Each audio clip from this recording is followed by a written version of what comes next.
नमस्कार. आधीच्या एपिसोडमध्ये मी तुम्हाला दर्शन करत असताना मी काय काय बघितले, दर्शनाचा दिव्य अनुभव आणि बाहेर पडल्यानंतर काय काय बघायचे याबद्दल आपल्याला कल्पना दिलेली आहे. तिथून बाहेर पडल्यानंतर तुमचं सगळं झाल्यानंतर तुमची इच्छा असेल तर तुम्ही फोटोशूट वगैरे करू शकता. गर्दी असते त्याच्यातच तुम्हाला तसंच ॲडजस्ट करून फोटो वगैरे काढावे लागतात. बाहेर पडल्यानंतर थोडंसंच पुढे एक कमान आहे, त्याला भरपूर घंटा बांधलेल्या आहेत. अशी तिथे मान्यता आहे की देवाच्या दारी जाऊन तुमचा जो काही नवस आहे तो घंटीच्या रूपाने तो पूर्ण करायचा असतो. त्यामुळे भरपूर घंटा आहे, तिथे पण तुम्ही फोटो काढू शकता. असे करत करत तुम्ही थोडेसे खाली उतरलात. त्यानंतर तुमचा जर समजा जेवणाचं वगैरे असेल तर तुम्हाला छोटे छोटे हॉटेल्स मिळतील, तुम्ही जेवण करू शकता. तोपर्यंत परत तुम्हाला निसर्ग सौंदर्य डोळ्यात साठवायचं असेल तर ते परत डोळ्यात साठवू शकता. आणि अजून तुमच्याजवळ वेळ असेल आणि जर साधी जी रांग आहे दर्शनाची तिथे गर्दी नसेल तर परत एकदा तुम्ही दर्शन घेऊ शकता. दर्शन घ्यायला तिथे असं काहीही नाही आहे की तुम्ही एकदा दर्शन घेऊन आलात आणि तुम्हाला परत दर्शनासाठी आत जाऊ देत नाहीत, असा कुठेही तिथे काही मला जाणवलं नाही. पण आमचं एकदाच दर्शन खूप छान झालं होतं आणि आम्ही तृप्त होतो आणि आम्ही ठरवलं होतं की आमचे दोघींचे नवरे आल्यानंतर आपण परत त्यांच्याबरोबर दर्शनाला जायचं. त्यामुळे आम्ही परत काही त्या रांगेमध्ये लागलो नाहीत. आम्ही परत थोडीशी फार शॉपिंग, प्रसाद वगैरे घेणं हे करत करत खाली आम्ही उतरलो. एका हॉटेलमध्ये बसून आम्ही आमचं थोडंसं फ्रेश होणं, खाणं वगैरे आटपून घेतलं. तोपर्यंत बऱ्यापैकी 10:30-11 वाजलेले होते. चांगला, कारण बर्फावर ज्यावेळेला ऊन पडतं त्याचा रिफ्लेक्शन तुमच्या शरीरावर आल्यानंतर तुम्हाला ते भाजून काढतं. त्यामुळे 2 टोकं तुम्हाला नेहमी बघायला मिळतात उत्तराखंडच्या किंवा कुठल्याही अशा हिमालयीन भागामध्ये, की कडक थंडी आणि परत कडक ऊन. त्यामुळे तुमची स्किन ही खराब झालेलीच पाहिजे, म्हणजे समजाच तुम्ही की तुमची स्किन खराब होणार. तर त्याच्यामुळे ते उन्हाचा कडाका सोसत सोसत आम्ही आपलं छोटे छोटे शॉपिंग वगैरे करत हिंडत होतो, कारण वेळ काढणं होतंच आमचं. नंतर आमचे दोघींचे नवरे आले. त्यानंतर आम्ही दोघींनी परत आपल्या नवऱ्यांबरोबर एकदा दर्शन घेतलं देवाचं. समाधानी मनाने, समाधान पावलेल्या मनाने आम्ही परत बाहेर आलो. 12 वाजले होते. 12 वाजता बरोबर मंदिर बंद करतात. 12 ते 2 देवांचा विश्रांतीचा काळ असतो. पूर्ण मंदिर बंद होतं, दर्शन थांबवलं जातं. ज्यांना यायचं आहे, ज्यांना वेळ नाही आहे, समजा तुमचं हेलिकॉप्टर लगेच आहे, तुम्हाला रिपोर्टिंग टाईम 2च्या आतलाच आहे, 12 ते 2च्या दरम्यानचा आहे, तर खूपसे लोक असं करतात की बाहेरचा जो मुख्य दरवाजा आहे जो बंद केला आहे त्याच्यावर डोकं टेकवतात आणि तिथून परत फिरतात. कारण तिथे जरी तुम्ही डोकं टेकवलं तरी त्याची जी आतली एवढी एनर्जी आहे की जी अख्ख्या सगळ्या भारताला वेढून बसलेली आहे, तर ती तिथून आत तर तुमच्यापर्यंत येणारच. त्याच्यामुळे त्याच्यावर पण तुम्ही डोकं टेकवून, माथा टेकवून दर्शन घेतलं तरीही तुम्हाला ते पावलं जातं, असा माझा पण विश्वास आहे स्वतःचा. त्याच्यामुळे मग आम्ही ते पण बघितलं की एकदा दार बंद केल्यानंतरचं रूप. मग आम्ही दार बंद केल्यानंतर पण फोटो वगैरे काढले. नंतर आम्ही परत एकदा तसं दर्शन घेतलं आणि आम्ही शांत मनाने परत परतीच्या मार्गाला निघालो. हेलिपॅडवर आम्ही पोहोचलो. आमचं आधीचं होतं आणि आमच्या दोघींच्या नवऱ्यांचे हेलिकॉप्टर थोडे उशिराचे होते, त्याच्यामुळे आम्ही दोघी आलो हेलिकॉप्टरने. आम्ही परत खाली आलो, आमच्या नवऱ्यांची वाट बघत बसलो. थोड्या वेळाने आमचे नवरे दोघींचे आले आणि आम्ही एकत्र आमच्या हॉटेलकडे मार्गस्थ झालो. हा मी माझ्या परीने तुम्हाला केदारनाथांचा हेलिकॉप्टरने जायचा आणि तिथल्या याचं वर्णन मी माझ्या परीने तुम्हाला केलेलं आहे. काय काळजी घ्यायची, काय नाही, हे मी तुम्हाला सांगितलं आहे. इथे पण मी तुम्हाला यमुनोत्रीसारखंच सांगेन की केदारनाथाचा रस्ता जो आहे तो सांगितला जातो 16 किलोमीटर, पण नाही. कारण आमच्या टूरमध्ये एक तरुण मुलगा होता, 33 वर्षाचा मुलगा होता. त्याचं पण कौतुक आहे. तो त्याच्या आईवडिलांना घेऊन आलेला होता आणि त्याची बायकोची डिलिव्हरी झाली होती, ती माहेरी होती. त्याला छोटंसं 2 महिन्याचं बाळ होतं. तर त्याने मला सांगितलं, तो पायी गेला होता. म्हणून मी त्याला विचारलं की अजय नाव होतं. म्हटलं अजय किती अंतर होतं रे? तो म्हणे काकू 19 किलोमीटर आहे. म्हणजे आपल्याला सांगितलं जातं 16 किलोमीटर, म्हणजे ऑलमोस्ट 3 किलोमीटर पुढे अजून होतं. आणि त्याने तेच सांगितलं की काकू शेवटचा 4 किलोमीटरचा टप्पा अतिशय दमछाक करणारा आहे. म्हणजे तिथे तुम्हाला चढत असताना घोड्यानी, म्हणजे आमच्या टूरमधलं असं झालं की ते पण मी तुम्हाला आता या एपिसोडमध्ये सांगणार आहे की अनिश्चितता किती असते काय होऊ शकतं. म्हणजे आम्ही आमचं नशीब खरंच खूप छान म्हणतो की माझ्या तर मी नेहमी म्हणते, मी आणि माझा नवरा तर नेहमी आमच्या वाडवडिलांचं आमचं तर काहीच आम्ही म्हणत नाही, कारण नाहीच आहे आमचं काही. माझा नवरा पण म्हणतो की त्याच्या आईवडिलांचं, मी म्हणते माझ्या आईवडिलांचं. पूर्वपुण्याई त्यांची आमच्या गाठीशी आहे, म्हणून आम्हाला कुठलाही त्रास झाला नाही. या क्षणापर्यंत हलकी फुलकी सर्दी झाली, तेवढी तर आपल्याला होणार, एवढा मोठा 15 दिवसाचा प्रवास करतो आहे म्हटल्यावर. तर त्यांनी मला सांगितलं की काकू शेवटचा 4 किलोमीटरचा टप्पा जो आहे तो पूर्ण खडा पहाड आहे.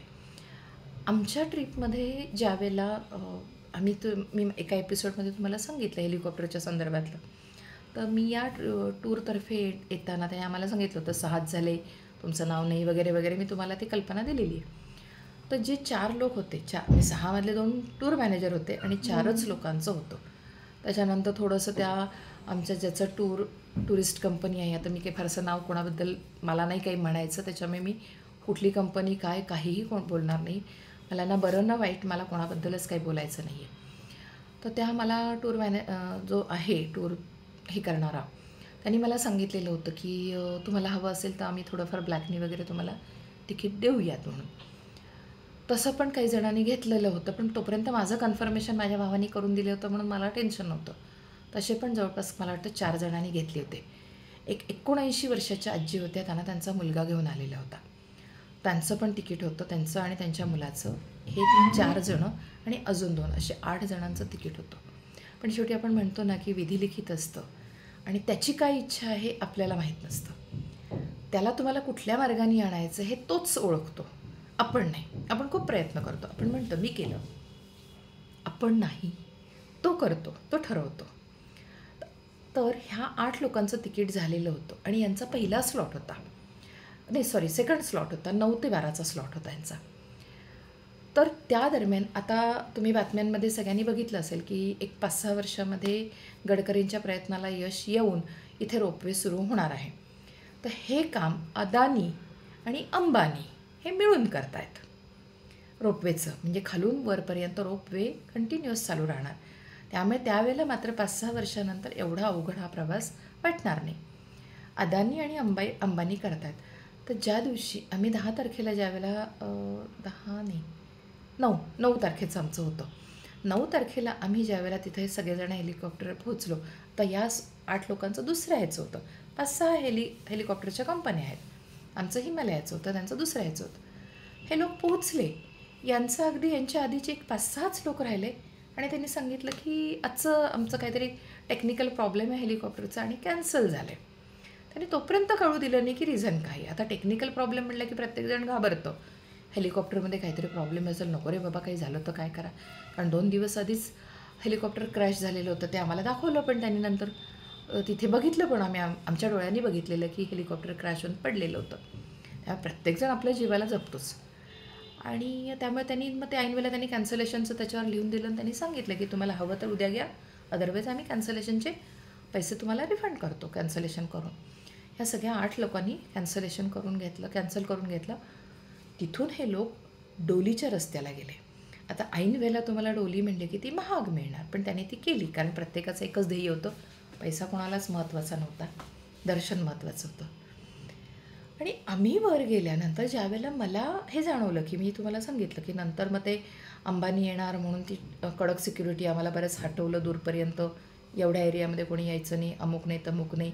तरी माझ्या नशिबाने तिथे माहीत नाही प्रसन्नदेव पोलीस कसा झाला आणि त्याने मला तो व्हिडिओ शूट करू दिला. मी तो एक दाखवणार आहे की अजिबात मंदिराच्या जवळ कोणीही नव्हतं, मला पूर्ण मंदिर व्यवस्थित शूट करता आलं. नाही तर एरवी तुम्हाला तिथे लोक दिसतात.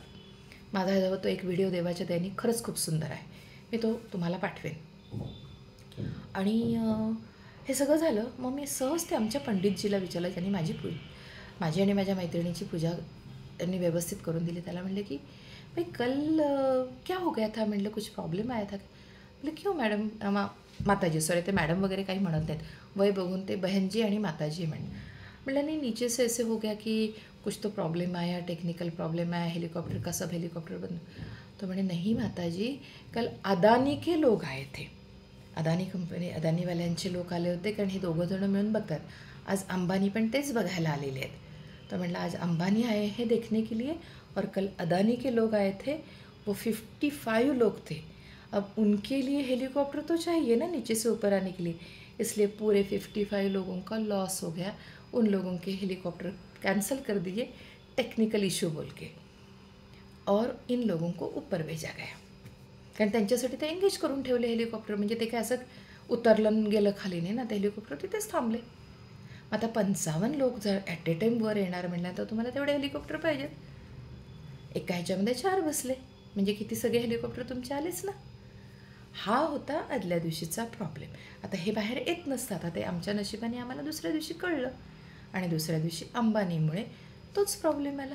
दर्शन थोड्या काळाकरता थांबवलं गेलं, पण ते नशिबाने आमचं आधी झालं होतं, आणि अंबानीने दर्शन केलं आणि ते निघून गेले.